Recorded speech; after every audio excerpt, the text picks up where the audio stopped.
오늘은 요한계시록 3장 1절에서 6절까지 말씀입니다. 3장 1절로 6절 말씀 있습니다. 사대교회의 사자에게 편지하라.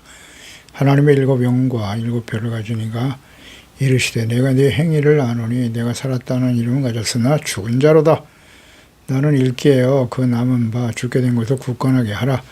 내 하나님 앞에서 내 행위에 온전한 것을 찾지 못하였느니 그러므로 내가 어떻게 받았으며 어떻게 들었는지 생각하고 지켜 회개하라. 만일 일깨지 아니하면 내가 도둑같이 이르리니 어느 때에 내게 이르는지 내가 알지 못하리라. 그러나 사대에 그 옷을 더럽히지 아니한 자 몇 명이 내게 있어 흰옷을 입고 나와 함께 다니리니 그들은 합당한 자인 영고라. 이기는 자는 이와 같이 흰옷을 입을 것이요 내가 그 이름을 생명책에서 결코 지우지 아니하고 그 이름을 내 아버지 앞과 그의 천사들 앞에서 시인하리라. 귀 있는 자는 성령이 교회들에게 하시는 말씀을 들을지어다. 아멘. 생명을 잃어버린 교회. 사대교회네요. 아담과 하와가 범죄한 이후에 육체의 죽음과 영적인 사망, 하나님과의 관계 단절이죠. 이 죽음은 누구도 피할 수 없게 되었고 육체의 죽음 이후에는 하나님의 심판이 있어 영원한 사망, 둘째 사망이죠. 영적 죽음으로 이어지게 되는 것입니다. 둘째 사망, 죄와 사망에 처한 사람들에게 영생을 주시기 위해서 하나님의 아들 예수 그리스도를 보내주셨습니다. 십자가의 죽으심과 부활, 생명의 복음을 전하여 듣고 믿게 하셨습니다. 예수 그리스도를 믿어 생명을 얻은 하나님의 자녀들이 모인 교회, 구원과 생명을 얻었다고 하지만 실제로는 사망에 처한 사람들이다 라고 예수께서 말씀하신 거예요. 이방인들이 아닙니다.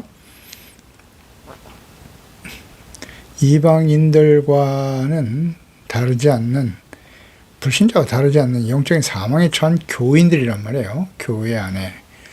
입으로 예수님을 주로 고백했어요. 형식적인 예배도 드립니다. 그런데 삶의 변화는 없어요. 여전히 육체의 욕심에 이끌려 자신이 주인 되어 살아가면서 하나님을 향한 감격과 기쁨도 없는 영혼들이 그저 모여있다가 흩어지는 생명이 없는 교회의 모습이라는 거예요. 이것이 교회라는 데 주목해야 돼요. 교회입니다. 교회. 이름은 있으나 전혀 열매가 없는 교회와 교인들. 이것이 바로 사대 교회의 모습입니다. 주님께서는 이 교회에 대해서 내가 살았다 하는 이름은 가졌는데 실제로는 죽은 자다라고 선포하셨어요. 그러니까 마지막 심판이 임박한 오늘날 교회들이 사대 교회와 같은 모습을 가지고 있는 것이 현실입니다. 현실을 직시해야 됩니다. 이 교회가 생명을 잃고 죽어가게 된 원인을 알아보고 주님의 경고에 책망의 말씀을 귀담아 들어야 합니다. 자, 사대 교회가 생명을 잃게 된 원인이 무엇입니까? 당시 사대 교회의 정황과 도시 환경을 먼저 알아보면 원인을 발견할 수가 있는데요. 먼저 과거의 영광에 집착하는 교회였다는 거예요. 사대라는 도시는 한때 부유한 도시로서 명성을 날렸지만 찬란했던 과거의 명성이 사라지고 당시 사대는 퇴락해가는 도시였다고 하죠. 과거의 영광과 폐허의 극적인 대조를 이루고 있는 사대의 모습이 사대교회의 모습과 같아 보였다는 거죠. 본래 사대교회는 에베소 교회와 함께 소아시아 7교회 가운데 복음 전파의 본부 역할을 감당했던 교회입니다. 그런데 세월이 흘러가면서 서서히 죽어가고 있었다는 거죠. 과거의 영광만 생각하고 오늘은 무기력하게 살아가고 있는 교회. 우리 한국 교회의 모습 그대로 보여주네요. 과거에 우리 한국은 전 세계에서 가장 부흥하는 교회였어요. 60년대, 70년대, 80년대까지만 해도 말이죠. 그런데 그렇게 성장을 부과했던 한국교회, 요즘 어떻습니까? 점점 교회가 줄어들고 있죠? 쇠퇴가고 있어요. 과거에 유럽이 그랬고 미국이 그러했듯이 우리 한국교회도 그렇게 흘러가고 있지 않습니까? 교회에 노인들만 앉아 있어요. 젊은이들이 다 사라지고 새로운 성도들이 들어오지 않습니다. 기독교회, 그리스도인들이 말해서 혐오의 대상이 되어 있어요. 안티 크리스찬들이 얼마나 많은지. 왜 이렇게 되었을까요? 과거의 영광만 생각하고 오늘을 무기력하게 하나님의 자녀답게 참된 그리스도인답게 살아가고 있지 않는 그런 교회. 현재의 감격과 열정, 헌신도 없어요.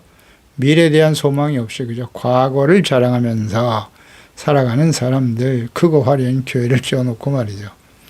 우리가 이렇게 대단한 업적을 남기고 교회를 위해서, 주님을 위해서 이렇게 헌신했었다고 자랑하고 있는 거예요. 그런 사람들은 퇴보하고 마는 거예요. 그래서 전형적인 모습을 가지고 있습니다. 에베소 교회와 함께 소아시아 선교를 주도했던 교회가 바로 우리였다고. 그게 사대교회 모습이에요. 흘러간 노래만 부르고 있는 거죠. 우리 교회 때문에 어떤 교회가 세워졌고 얼마나 많은 교회가 세워졌는가. 나름대로 자부심을 가지고 있었을 거예요. 우리가 우리 교회가 세계 최대 교회다. 옛날 노래만 부르고 있는 거죠. 그러나 지금 무엇을 하고 있습니까? 이 시대 한국 교회를 보는 것 같죠. 역사와 전통을 자랑하는 교회 가보면 오래된 교회일수록 새로운 성도가 들어오지 않고 젊은 청년들은 교회를 떠나고 대부분 다 노인들이 교회를 지키고 있어요. 과거 일들만 추억하면서 이야기하고 있는 것이죠. 성령님의 역사하심이 살아있는 교회, 하나님을 향한 사랑과 열정, 말씀을 듣고 회개하고 이러고 거룩하게 살아가기를 열망하고 성령 충만해서 복음에 대한 열정을 가지고 헌신했던 주의 자녀들 찾아보기 어렵죠. 죽어 있었다는 거예요. 생동감이 없어요. 엔진이 꺼져버린, 멈춰버린, 고장난 폐차와 같은 모습을 가진 교회. 그런 교회들이 가득 찬 폐차장과 같은 교회가 되어버렸죠. 이것이 오늘날 사대교회 모습이었고 오늘 모든 시대에 교회들이 그랬고 오늘날 또한 그러하더라. 잘 묵상해 보세요. 또 하나의 원인은 현실에 안주하려고 하는 교회였다는 거예요. 사대교회는 살았다는 이름은 있는데 죽은 자다. 실상은 이름만 가지고 있는 교회. 명목상의 크리스천들이죠. 명목상의 크리스천들은 예수님께서 씨 뿌리는 비유를 통해서 천국은 씨 뿌리는 비유에 대해서 말씀하시면서 그 씨앗이 길가 돌과 가시떨기 좋은 땅에 떨어진다라고 말씀하셨는데 길가에 떨어진 씨예요. 그것은 굳은 땅이라 새가 와서 먹어버리죠. 전혀 열매를 맺을 수 없는 이 길가와 같은 모습이죠. 길가. 인본주의와 세속화되어진 그런 마음으로 딱딱 인본주의와 이기적인 생각으로 딱딱하게 굳어가지고 하나님의 말씀이 들어와도 열매를 맺지 못해. 그러니까 명목상의 크리스천들이에요. 이름은 가지고 있는데 전혀 열매가 없어요. 삶의 변화도 없고 그게 사대교회예요. 이런 사람들로 가득했다는 거예요. 생명력이 없어요. 열매가 없으니까. 말씀을 듣긴 듣는데 그냥 형식적인 예배. 자기가 필요한 말씀은 듣는 척 하다가 자기가 이해가 안 되거나 자신과 상관이 없다고 생각하고 말씀을 버리죠. 너는 일깨워 그 나온 바를 현실, 나온 바 죽게 된 것을 굳게 하라. 내 하나님 앞에 내 행위에 온전한 것을 찾을 수가 없다고 말씀하시네요. 온전하다, 플레로, 채우다, 충만하다는 뜻이에요. 온전한 것을 찾지 못한다. 그러니까 사대교회가 온전한 것을 찾지 못했다는 것은 성령과 사랑, 말씀으로 충만해서 주를 사랑하며 순종하며 거룩한 삶을 열망하고 주를 섬겼던 삶을 완전히 잃어버렸다는 거예요. 텅 비어버렸다는 거예요. 심령과 행위가 비어있다는 뜻이에요. 비어있다. 온전하지 못하다는 뜻은. 그래서 마음에 하나님의 사랑과 열정이 사라지고 그저 형식만 남아있는 거예요. 형식적인 예배만 드리는 외식하는 자들이었다. 어떻습니까? 이 시대 우리 한국 교회를 보고 있는 것 같지 않아요? 오늘 우리의 모습이 이와 같지 않습니까? 주님을 향한 사랑과 열정이 없어요. 주님의 말씀을 따라 순종하고자 하는 진실함, 간절함이 없어요. 그냥 예배만 드리는 거예요. 예배와 형식은 유지하고 있는데 그 안에 생명력이 없다. 말씀 앞에 깨어지고 회개하고 돌이켜 온전한 하나님의 자녀, 거룩한 주의 자녀로 살고자 하는 간절한 열망이 없어요. 그 주님의 은혜에 대한 사랑과 은혜와 기쁨, 감격, 평안, 감사와 찬양이 넘쳐야 되는데 그렇지 못하고 있어요. 이 형식만 있어요. 조용히 앉아서 그냥 말씀을 듣는 건지 뭐 하는 건지 그 말씀에 대한 통회하는 모습이나 간절히 부르짖는 기도, 감사와 찬양이 넘쳐나야 되지 않아요? 우리 심령 속에? 이제 우리 몸이 성전이잖아요. 성령이 거하시는 성전이라고요. 개인적으로 우리의 심령 속에 이런 간절한 열망, 감사와 기쁨, 감격, 진실한 회개, 찬양이 넘치고 있나요? 디모데후서 3장 5절에 경건의 모양은 있으나 능력은 부인하는 자, 마지막 때 말세에 고통하는 때의 특징이라고 하시잖아요. 예수 믿는 모양은 있는데 주일이면 교회 출석하고 기도할 줄도 알고 봉사도 해요. 그런데 생명력이 없다. 성장도 없고 생명이 없으니까 생명력이 없어 성장하지 못하고 감격과 기쁨도 없고, 이것은 마치 삼손과 같아요.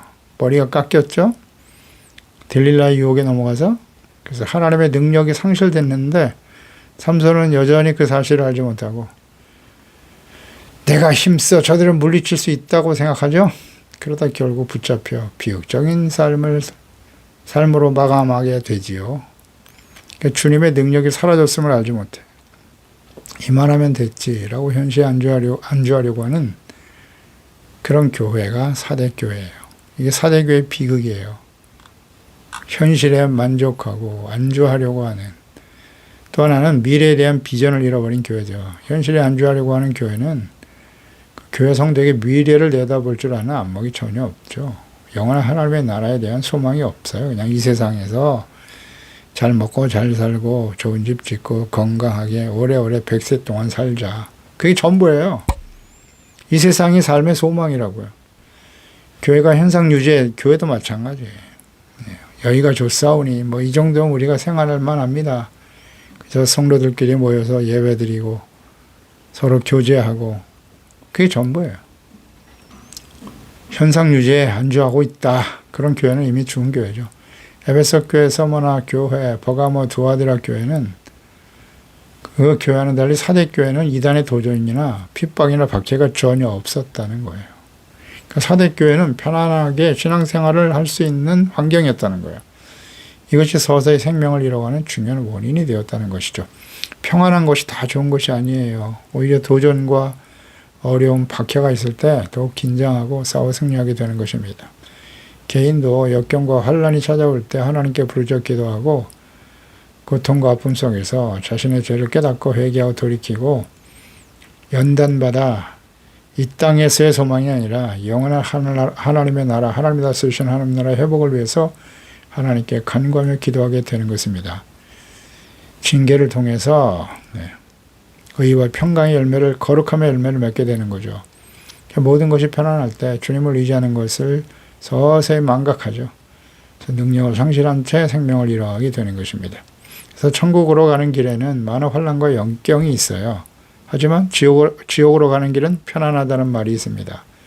지옥으로 가려면 어떻게 해야 되는가? 그냥 아무것도 안 하면 돼요. 많은 세상 사람들이 살아가는 넓은 길이죠. 편안하고 넓은 길을 따라가면 그 끝에는 지옥을 맛보게 될 것입니다. 간단해요. 서서히 편안하게 내려가는 길이에요. 그러니까 말씀을 듣고 순종하는, 불편하고 박해와 불이익을 감내하며 살아가고 하나님 말씀 앞에서 자신의 죄악된 삶을 애통해 하며 돌이키면서 가는 길은 좁은 길이에요. 좁은 문을 향해서 가야만 천국으로 가는 길입니다. 생명이 있다고 하셨잖아요. 영원한 하나님의 나라에 대한 꿈과 소망이 있는 사람에게는 언제나 경건하게 살고자 하는 자는 박해가 있는 것이 당연한 거예요. 그래서 이것을 승리하며 이기는 자가 되어야 하는 것이죠. 그래서 하나님의 나라에서 받게 될 의의 멸류관, 생명의 멸류관, 여기에 대한 소망이 없는 사람일수록 환난과 고통을 오히려 두려워하고 피하죠. 편안한 길을 선택하게 되는 것입니다. 사대교회는 과거에 집착했고 현실에 안주하려고 했고 하나님의 나라에 대한 소망을 상실했기 때문에 죽어가고 있었던 것입니다. 다시 한번 질문해 보세요. 지금 나의 소망은 무엇입니까? 진정한 나의 소망이 무엇이에요? 이 땅에서 잘 먹고 잘 살고 자식 잘 키우고 편안하게 건강하게 오래 사는 게 전부입니까? 현실. 잠시 다 사라져버린 세상의 소망을 두고 있는 거야. 아니면 하나님 앞에서 의의 멸류관, 선한 싸움을 싸우고 나의 달려갈 길을 마치고 믿음을 지킴으로써 하나님 앞에 받아가질 의의 멸류관, 생명의 멸류관을 바라보며 그것을 소망하며 살아가는가요? 이 땅에 하나님이 다스리시는, 예수께서 주가 되어 다스리시는 하나님의 나라가 우리의 심령 속의 가정과 교회와 이 땅에 세워지는 것이 진정한 우리 소망인가요? 간단한 문제죠. 예수 그리스도의 재림과 마지막 심판에 대한 이해와 믿음이 없기 때문에 쉽게 불의하고 악한 세상과 타협하며 사탄이 가져다주는 유혹이죠. 재물, 성공, 편안한 삶에 안주하면서 잠들어가는 죽은 자와 같이 살아가다가 영원한 사망에 처하게 될 교인들, 이 시대의 교회의 모습과 같지 않습니까? 깨닫고 돌이키지 못하면 이 시대의 교회와 교인들이 사망의 잠에서 깨어나지 못할 것이고 하나님의 공의의 심판 앞에 직면하게 될 것입니다. 깜짝 놀라겠죠. 우리가 그렇게 나름대로 열심히 신앙생활 했는데, 사대교회에 대한 주님의 경고죠. 2절로 3절에 일깨어 그 나온 바 죽게 된 것을 굳건하게 하라. 내 하나님 앞에 내 행위에 온전한 것을 찾지 못했다 그랬으니까요. 먼저 이 세 가지 중요한, 이 말씀 속에 중요한 주님의 명령이 있네요. 너는 일깨어라, 깨어 일어나라. 일깨어 그랬죠. 헬라어에 그레고레오, 지켜보다, 망보다, 정신을 차리다, 이런 뜻이네요. 영적인 각성을 뜻하는 거예요. 오래된 교회, 오래된 교인일수록 생명력이 없어요. 신앙의 연륜이 오래된 사람일수록 형식주의, 영적 매너리즘에 빠지기 쉽고요. 의식하는 자가 되기가 쉽죠. 악한 세대를 살아가면서 경건의 훈련을 계속하며 말씀과 말씀 묵상, 기도, 성령의 인도하심을 따라 성령님의 인도하심을 따르면 당연히 성령의 열매를 맺게 되겠죠. 빛의 열매를 맺고 있는지 자신의 영적 상태를 항상 점검하며 살아가야 합니다. 그러니까 경건의 삶으로 근신하며 깨어 기도해야 합니다. 베드로전서 1장 13절에 그러므로 너희 마음의 허리를 동여라 그랬어요. 근신하여 예수 그리스도께서 나타나실 때 너희에게 가져다 주실 은혜를 온전히 바랄지어다. 너희가 순종하는 자식처럼 전에 알지 못할 때에 따르던 너희 사역을 본받지 말라고요. 오직 너희를 부르신 거룩한 이처럼 너희도 모든 행실에 거룩한 자가 되어야 한다고. 이것이 우리의 초점이에요. 거룩한 자, 거룩한 행실, 경건, 하나님 앞에서, 말씀 앞에서 자신을 발견하고 돌이키는 거잖아요. 자신의 생각이 중요하지 않아요. 하나님의 말씀 앞에서 드러난 자신의 모습을 솔직하게 하나님 앞에 인정하라.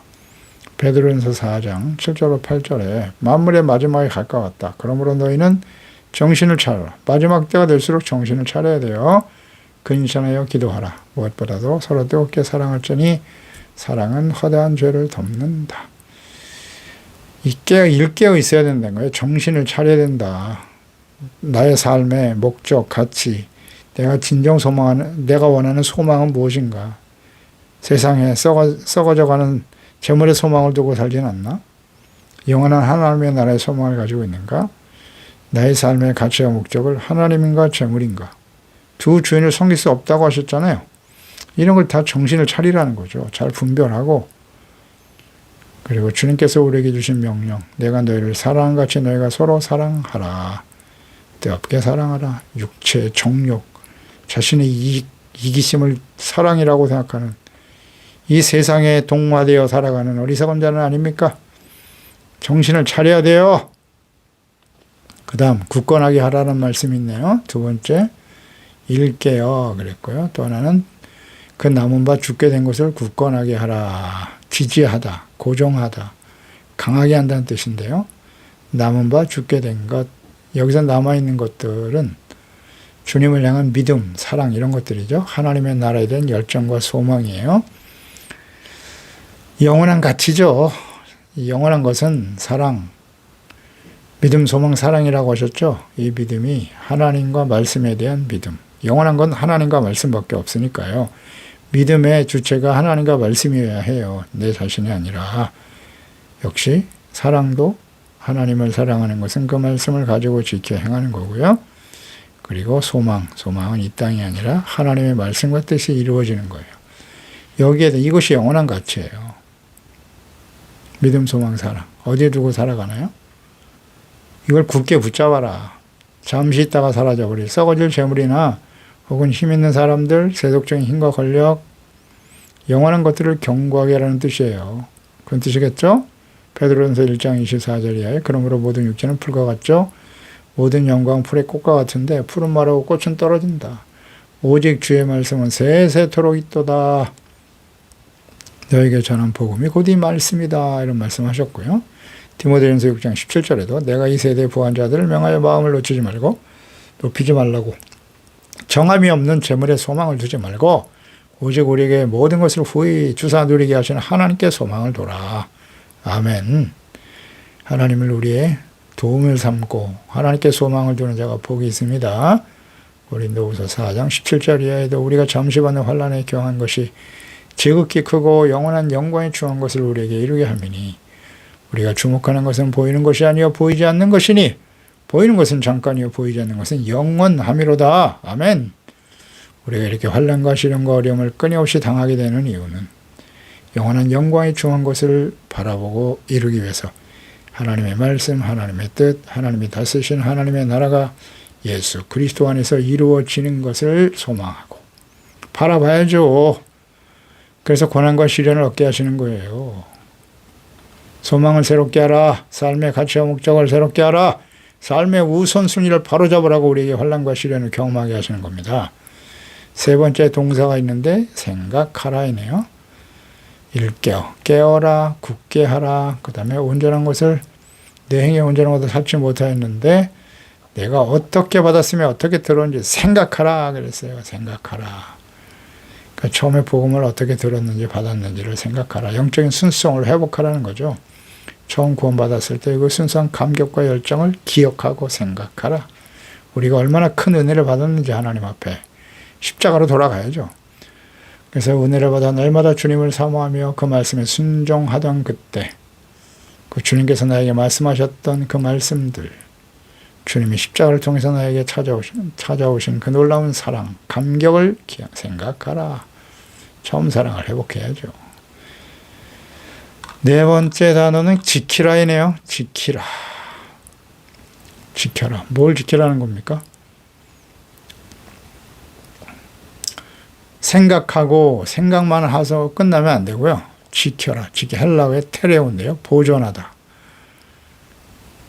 보존하라는 거예요. 사랑, 믿음, 주님이 주신 말씀 이것을 잘 지켜 순종하는 모습 보존해라. 보존하고 유지해가야죠. 말씀, 묵상, 기도, 성령님의 인도하심을 따르는 경건한 삶을 그냥 한 번으로 끝나는 게 아니고 쭉 매일매일 삶 속에 지켜가야 되는 거예요. 예배, 기도, 말씀, 묵상, 경건의 삶, 의와 거룩한 삶을 지속적으로 지켜가라는 뜻이에요. 성령의 열매를 맺으며 살아가고 있는지를 한두 번 과거에 내가 열심으로 주님을 섬겼지 과거 원래가 돼서는 안 되고요. 계속 지키라는 거예요. 그 다음에 이제 회개하라이죠. 회개하라. 게으름과 나태함, 세속적인 쾌락과 욕망, 죄악된 길에 주어지는 거짓 평안에서 돌이키고 주야로 말씀 묵상하고 말씀 앞에 드러나는 자신의 죄를 솔직하게 인정하고 회개하고 돌이켜야 한다는 거예요. 계속 강조하시죠. 회개하라. 구원은 과거 완료가 아닙니다. 두렵고 떨림으로 구원을 온전히 이루가도록 힘써야 합니다. 회개가 없는 구원은 없습니다. 빌립보 2장 12절에 너희가 나 있을 때뿐만 아니라 더욱 나 없을 때 항상 복종하고 두렵고 떨림으로 너희 구원을 이루라. 다시는 회개하지 않아도 된다. 구원파 이단인 거 아시죠? 구원파 이단과 같은 모습을 가진 그런 목사들의 설교가 얼마나 많은지 그런 성도들, 그 조항도들이 그런 걸 좋아해요. 구원파가 이단이라는 걸 알면서 실제로 회개하라는 말씀 들으면 얼마나 싫어하는지 몰라. 그런 말씀이 이런 말씀을 들을 때마다 회개라는 말씀을 들을 때마다 막 화를 내, 짜증내고 신경질 냅니다. 왜 자꾸 회개하라고 하냐고. 구원파 이단이 아닌가 점검해 보세요. 예? 완전합니까? 우리가 예수 믿고 구원받아 의인이 되었는데 왜 자꾸 회개하라고 하십니까? 다시 한번 말합니다. 구원파 이단이에요. 정신 똑바로 차려야 됩니다. 우리가 하나님 앞에 완전한 의인이 되었나요? 이신 칭의, 의롭다고 인정해 주시는 거예요. 예수 그리스도의 십자가의 대속의 은혜로 말미암아 시작일 뿐이라고요. 성화되어져 가야 되는 거잖아요. 거룩함이 계속 주님의 모습을 닮아가고 하나님의 말씀을 완전한가요? 그렇지 못하죠. 그러니까 끊임없이 말씀 앞에서 또 깨닫고 회개하고 돌이키라고 성경을 주신 것이고 보혜사 성령을 보내주신 것이고 교회를 세워주신 거예요. 이제는 성령이 우리 마음에 계세요. 마음의 성전에 계세요. 그러니 말씀을 있는 그대로 들어야죠. 말씀을 기록하신 목적이 뭐라고요? 책망, 교훈, 바르게 함과 의로 교육하고 하나님의 사람으로 온전케 하며 선을 행할 능력을 갖추도록 말씀을 주신 거예요. 하나님의 말씀을 가까이 해야죠. 묵상하고 내가 듣고 싶은 말씀만 쏙쏙 골라서 그렇게 설교하는 목사들은 가짜일 가능성이 많아요. 말씀을 있는 그대로 계속 창세기부터 요한계시록까지 쭉 말씀을 전해야죠. 바르게. 여기저기서 뽑아가지고 그냥. 성도들을 잘못 가르치는 거예요. 책망, 교훈, 바르게 함과 의로 교육하는 거예요. 책망이 없는 설교는 설교가 아니에요, 사실. 그렇지 않습니까? 잘 생각해 보세요. 우리가 예수 그리스도를 믿고 이만큼 신앙생활하고 뭐 이제 사회나 세상에서 뭐 어느 정도 위치에 있고 특히 나이가 들수록 더욱 그러하겠죠. 어디서 책망을 듣겠습니까?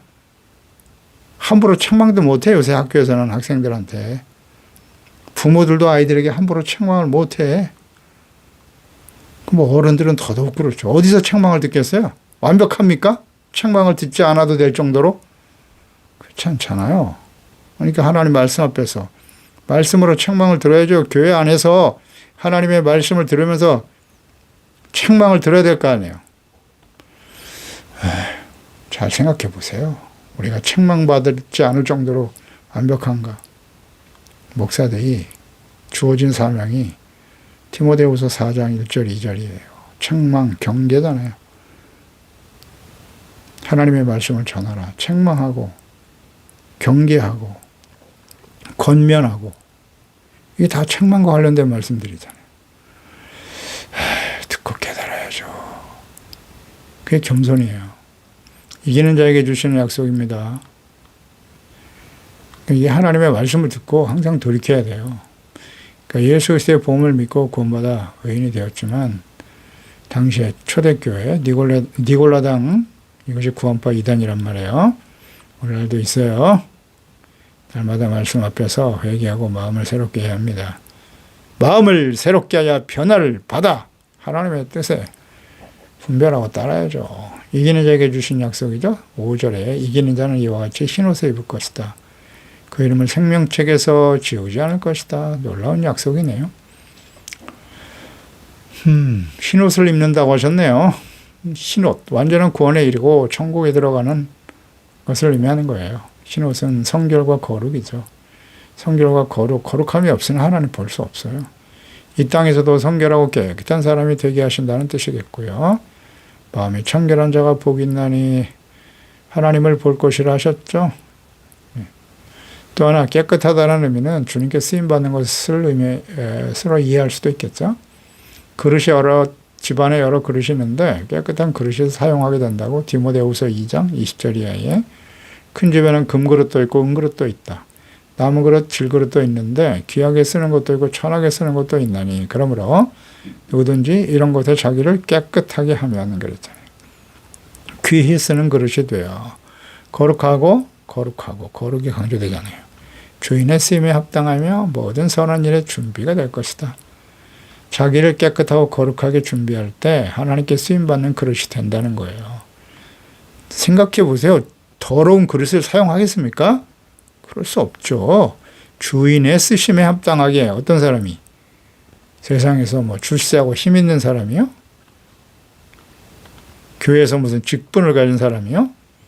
아니요. 자기를 깨끗하게 하면이잖아요. 정결하게 흰옷을 입는다는 거. 흰옷을 입고 거룩하고 성결한 사람만 천국 가는 거예요. 나 예수 믿고 구원받아. 자꾸 과거 완료. 지나간 얘기 그만해야 돼요. 주께서 하나님의 사역을 절대로 사용하실 수 없는 사람, 주님께서 더럽혀지고 회개하지 않는 사람이에요. 또 하나 약속은 생명책에서 결코 지우지 않는다. 주께서 천사들 앞에서 그 이름을 신하실 것이라고 말씀하시네요. 죄와 악한 세대, 육신의 정욕, 먹이 정을 이 세상의 자랑으로 욕하는 원수마귀의 싸움에서 승리하는 죄의 자녀들의 이름을 하늘과 땅 그 가운데 모든 것을 창조하신 하나님 아버지께서 천사들 앞에서 인정하시고 생명책에서 결코 지우지 않는다고 말씀하셨어요. 이것은 어떤 의미인가요? 요한계시록 20장 13절에서 보죠. 바닷 가운데 죽은 자들을 다 내주고 사망, 음부 그 가운데 죽은 자들 다 내어주고 각 사람이 자기 행위대로 심판을 받고 사망과 음부도 불못에 던져지니 이것은 둘째 사망인데 누구든지 생명책에 기록되지 못한 자는 불못에 던져진다. 생명책에 이름이 지어진 사람, 없는 사람은 둘째 사망에 참여하는 거예요. 이렇게 하나님 앞에 회개하고 돌이켜 죄를 이기는 자는 결코 둘째 사망에 참여하지 않는다는 거죠. 얼마나 큰 은혜입니까? 그러니까 칭찬만 받았던 의를 위해 고난받는 서머나 교회를 생각하세요. 2장 11절에 서머나 교회에게 하신 약속이 귀 있는 자는 성령의 교회들에게 하시는 말씀을 들을지어다. 이기는 자는 둘째 사망의 해를 받지 않을 것이다. 아멘입니다. 이와 같은 은혜가 우리 가운데 임하기를 원합니다. 기도합니다. 하나님 아버지, 사대교회를 묵상해 보았습니다. 사대교회는 살았다 하는 이름을 가졌으나 실제로 죽은 자들과 같다. 죽음이라는 것은 육체의 죽음뿐만 아니라 하나님과의 관계 단절, 영적인 사망을 의미하는 거죠. 예배도 드리고 헌금도 드리고 나름대로 주님을 섬기는 모습은 있으나 실제는 죽은 자다. 즉 경건의 모양은 있는데 경건의 능력은 없는 자라는 거죠. 하나님께 대한 사랑, 감격, 기쁨, 찬양이 사라져버렸어요. 열정이 사라져버렸습니다. 하나님 앞에 우리가 회복되어지기를 원합니다. 진실로 하나님의 말씀을 듣고 하나님의 은혜를 생각하고 우리에게 주신 하나님의 사랑과 은혜, 또 신실한 거룩한 삶을 굳게 붙들어 정신을 차리고 근신하고 깨어 말씀 앞에 회개하고 온전한 하나님의 자녀로 의와 거룩함으로 하나님이 주신 진리와 거룩함, 진리의 거룩함으로 지금 새 사람 흰옷을 입고 영광스러운 모습으로 주님 앞에 설 수 있는 하나님의 생명책에 그 이름이 기록되어 영원한 하나님의 나라에 새하늘과 새 땅에 참여하는 우리 모든 지체가족들 자녀들이 되게 하소서. 예수님의 이름으로 기도드리옵나이다. 아멘.